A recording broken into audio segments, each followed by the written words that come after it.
OBC आरक्षण की मांग पर जाटों ने रोहतक समेत कई शहरों में उग्र प्रदर्शन और आंदोलन किया है। हालात इतने बिगड़ गए हैं कि सरकार को सेना बुलानी पड़ी है। रोहतक और भिवानी में कर्फ्यू लग गया है। रोहतक में सर्किट हाउस और खुद हरियाणा के मंत्री, बीजेपी के मंत्री कैप्टन अभिमन्यु के घर में आग लगा दी गई। जगह जगह जैम लगा रहा। गुड़गांव में स्कूल के बच्चे घंटों स्कूलों में सड़कों पर फंसे रहे। पूरे राज्य में हाहाकार मचा हुआ है। जगविंदर पटियाल हमारे साथ जुड़ रहे हैं, एबीपी न्यूज संवाददाता। जगविंदर, अब ये सेना तक बुलानी पड़ी है, कर्फ्यू लग गया भिवानी तक में, ये हालात कहां जाते दिख रहे हैं? क्या कुछ काबू में आ रहे हैं? देखिए, मुझे ये लगता है कि सेना हिसार और अंबाला छावनी दो इलाकों से अलग अलग जिलों के लिए कूच कर रही है और प्रदर्शनकारी इस मूवमेंट को देखते हुए ही शायद ये चाहते हैं कि 10-11 बजे जितना ज्यादा नुकसान हो उतना नुकसान कर लिया जाए। इसलिए अभी चंद मिनट पहले जो रोहतक के विधायक हैं मनीष ग्रोवर, उनके कार्यालय में तोड़फोड़ कर आग लगाई गई है। एक किताबों की दुकान में आग लगा दी गई है। रोहतक में खास करके जगविंदर रोक रहा हूं मैं आपको। हरियाणा के मुख्यमंत्री के ओएसडी हमारे साथ फोन लाइन पर हैं, विजय शर्मा जी। विजय जी, हालात काबू में क्यों नहीं आ पा रहे हैं? हालात काबू में आएंगे और अभी भी प्रशासन जो भी कर सकता है, जो भी संभव है, जिस तरीके से उसको निपटना है स्थिति से, वो अपनी कार्रवाई कर रहा है। सबसे ज्यादा दिक्कत कहां हो रही है, किस वजह से हो रही है? रोहतक में और भिवानी में समस्या है और ज्यादा दिक्कत नहीं है। अभी हमने आर्मी से रिक्वेस्ट किया है, माननीय मुख्यमंत्री जी ने रक्षा मंत्री से बात किया है और आर्मी निकल चुकी है और वो शाम तक, देर रात तक आर्मी अपने स्थान पे पहुंच जाएगी, जिससे कि सारी स्थिति कंट्रोल में जाएगी। कल शनिवार इतवार है, उससे ये एक कम से कम कई दफ्तर जो है वो नहीं खुलेंगे, लेकिन गुड़गांव जैसी जगहों में जो दिल्ली के करीब पड़ते हैं वहां तो सड़कों पे बुरी हालत रही आज। कल भी क्या ऐसा होने वाला है? कहीं छिटपुट घटनाएं अलग अलग हुई हैं। 2-3 जगह से ज्यादा मेजर तरीके से डिस्ट्रप्शन है। बाकी जगह तो हम लोग अपना अरेंज कर लेंगे। 7 या 8 डिस्ट्रिक्ट में हमने आर्मी से गुजारिश किया है कि वो जिला प्रशासन इस वक्त आप हालात को क्या कहेंगे? अभी टेंस है बट कंट्रोल्ड है। बीजेपी विधायक मनीष ग्रोवर के घर आग लगाई गई है, ऐसी खबर आ रही है। कैप्टन अभिमन्यु की तो खबर दिन में आई थी। मनीष जी के घर की आग लगाने की हमें जानकारी नहीं है। कैप्टन अभिमन्यु जी हैं, हमारे जो वित्त मंत्री हैं प्रदेश के, उनके घर के अंदर आग लगाई गई, इस तरह की जानकारी है। अभी खबर आ रही है मनीष ग्रोवर के यहाँ भी आग लगाई गई है। तो यानी हालात आप कह रहे हैं कि काबू में है, लेकिन काबू में दिख नहीं रहे हैं। तनाव तो है ही। तनाव है। काबू में पुलिस प्रशासन जितना भी अपने स्तर पे कर पा रहा है वो कर रहा है। पैरामिलिट्री फोर्सेस की 3 कंपनियां ऑलरेडी रोहतक में लगी हुई हैं, वो भी अपनी कार्रवाई कर रही हैं।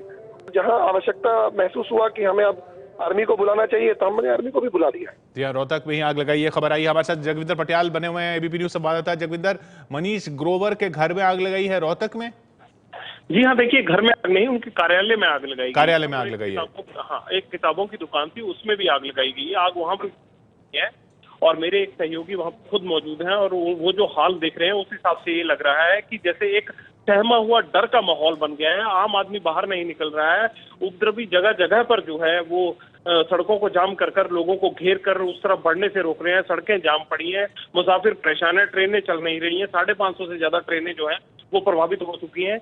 लेकिन बड़ा सवाल अब भी यही बना हुआ है कि क्या सरकार ने इस पूरी समस्या को समझने में देरी की? अगर ऐसा नहीं था तो जो लोग बार बीजेपी गवर्नमेंट के साथ जुड़े हुए या इनके साथ है वो ऐसी बयानबाजी कर रहे थे जिससे कि जाटों ने इस आंदोलन को इतनी आगजनी और इतना हिंसक बना दिया है कि सेना तक बुलानी पड़ी। इससे पहले शायद ऐसी नौबत बहुत कम बार आई। जी विजय जी हमारे साथ बने हुए हैं। विजय जी, हमारे संवाददाता जगह जगह मौजूद हैं और जगह जगह आगजनी देखने को मिल रही है। मनीष ग्रोवर के कार्यालय में आगजनी हुई है, यानी हालात काबू में नहीं आ रहे हैं। आप कह रहे हैं कि स्थिति काबू में आ जाएगी, लेकिन क्या आकलन करने में कुछ कमी रह गई सरकार की तरफ से? ऐसा नहीं कह सकते कि आकलन करने में कोई कमी रह गई है। सरकार को, प्रशासन को जो भी करता अपने स्तर पर उन्होंने किया। हमने आज दिन में सर्वदलीय बैठक भी बुलाई। हमने परसों बुला करके माननीय मुख्यमंत्री जी ने सारे जो जितने भी गुट ये आंदोलन कर रहे हैं उनको बुला करके उनसे बातचीत हुआ, उनसे सहमति बना। इस आंदोलन का कोई नेता नहीं है। स्पोरेडिकली कहीं कोई लोग आ जा रहे हैं तो उसकी वजह से कुछ समस्या हो पा रहा है, लेकिन उसको भी हम हालात में काबू, पैरामिलिट्री फोर्सेस की हमने कुछ कंपनियां कल मांगी थी। आज हमने सोचा कि इसमें आर्मी को बुलाने से अगर सहायता मिलता है तो we have requested for the army. Army is on the way to the affected places and I suppose the situation will be controlled fully by tomorrow morning.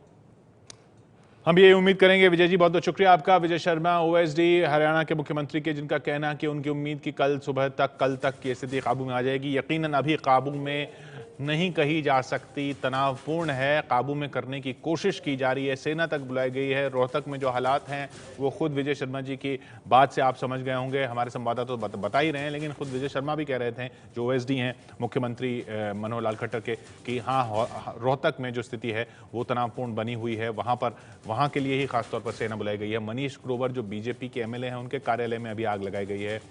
Captain Abhimanyu जो वित्त मंत्री हैं, मंत्री हैं, बीजेपी के हैं और खुद जाट समुदाय से आते हैं और जिनके जरिए बातचीत भी हो रही थी उन आंदोलनकारियों से, उनके घर में आग लगा दी गई।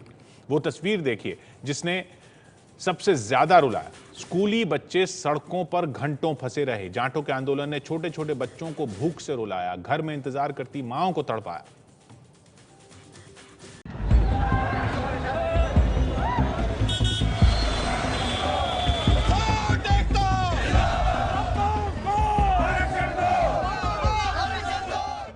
हरियाणा में जाट आंदोलन ने सड़कें जाम कर रखी थी। जो जहां था वहीं रुक गया था। स्कूल में बच्चों की छुट्टी हो चुकी थी, लेकिन घर पहुंचना तो दूर की बात, बच्चों के माता पिता बच्चों के पास तक नहीं पहुंच पा रहे थे। अच्छा, कितनी देर से जाम में फंसे हुए हो? 1 घंटे से। 1 घंटे से परेशान हो गए फिर आप? हाँ। फिर पापा आए थे लेने? नहीं, कोई नहीं आया। बच्चे और माएं दोनों किस तकलीफ से गुजर रहे थे, उसकी कहानी पेश कर रही हैं ये तस्वीरें। ये बस गुड़गांव के मानव रचना इंटरनेशनल स्कूल की है। ये बस एक सोसाइटी के बाहर काफी देर से खड़ी थी। सोसाइटी की महिलाओं ने बस में बैठे बच्चों को देखा तो कोई पानी लेकर दौड़ा तो कोई बिस्किट लेकर। मेरे बच्चे भी अभी स्कूल में ही हैं, वो शैलू में स्कूल में पढ़ते हैं और स्कूल में हैं, और एक मदर होने के नाते मुझे भी लग रहा है कि मेरे बच्चे भूखे प्यासे होंगे। तो ये बस यहाँ खड़ी थी, इन बच्चों को देख के मुझे भी लगा ये भी मेरे बच्चों की तरह भूखे प्यासे होंगे। तो मैंने इनसे पानी ऑफर किया और कुछ मेरे ब्लॉक की जो लेडीज हैं इन्होंने आके बिस्किट वगैरह दिए हैं। अनीता जैसा ही दर्द आज गुड़गांव में फंसे हजारों बच्चों की माएं महसूस कर रही थी। किसी बच्चे की बस रास्ते में फंसी थी तो कोई स्कूल में फंसा था।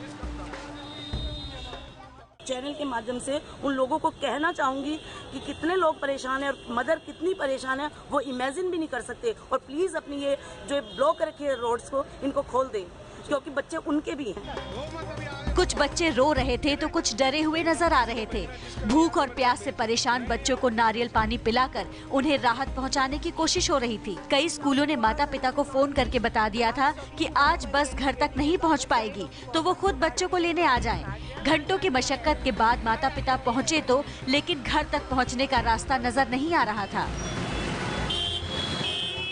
अभी मैं वहाँ से क्योंकि रश है तो वहाँ से मैं जा रही हूँ यहाँ से बच्चों को लेके। तो फिर वहाँ पे मेरी फ्रेंड है वो कार लेके खड़ी है ताकि मैं वहाँ तक एटलीस्ट पैदल जाके we can reach on time. कुछ जगह तो टीचर बच्चों के साथ बस में उनके माता पिता का इंतजार करती नजर आई। कब से आप खड़े हो ऐसे यहाँ गर्मी में? हाफ एन आवर हो गया। और कितने बजे तक घर पहुँच जाते हो आप? 3 o'clock। तो हरियाणा में जाट आखिर ऐसा हिंसक आंदोलन क्यों कर रहे हैं, इसकी वजह भी समझने की कोशिश करते हैं। खट्टर सरकार से पहले रही कांग्रेस की हुड्डा सरकार ने जाटों को 2 तरह से आरक्षण दिया था। पहला, हरियाणा में जाटों को ओबीसी में शामिल किया गया तो उन्हें 27% आरक्षण का लाभ मिलने लगा। दूसरा, आर्थिक तौर पर पिछड़े जाटों को 10% अलग से आरक्षण दिया गया जिनकी सालाना पारिवारिक आय 2.5 लाख से कम थी।